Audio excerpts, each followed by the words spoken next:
Usap-usapan ngayon ang interview ni OG Diaz kay Rudy Baldwin na kung saan napag-usapan nila si Kris Aquino. Nasa kasalukuyan ay dumaranas ngayon ng malubhang karamdaman. Ayon kay Rudy, sana umano bigyan ng chance ni Kris ang mga kagaya niya na gamutin siya.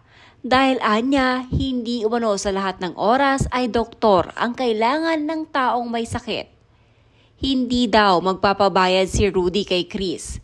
Gusto lamang daw ni Rudy Baldwin na makatulong kay Kris masabi ang mga dapat gawin ni Kris upang gumaling ito.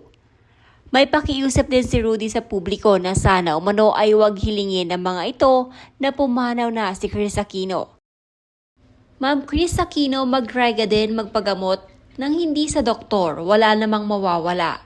May mga bagay na di mapaliwanag pero may mga taong kayang magpagaling. Naniniwala ako kay Madam. I hope matulungan niya si Kris kasi may mga bagay-bagay na hindi pwede paliwanag. Lalo na sa kilalang tulad ng... Totoo naman yung vision na pinapakita sa kanya ng Diyos kasi nagkakatotoo. Malay natin, siya yung instrumento ng Diyos para ipalam sa atin kung ano talaga yung mangyayari sa hinaharap, sa buhay natin at sa panahon ito. Kaya mag-ingat tayo palagi, magdasal, magpasalamat sa lahat ng blessings na natanggap natin. Idol Kris Aquino, wala namang mawawala kung maniwala din tayo kay Madam Rudy. Please, you want you to heal and see you back in showbiz even in vlog.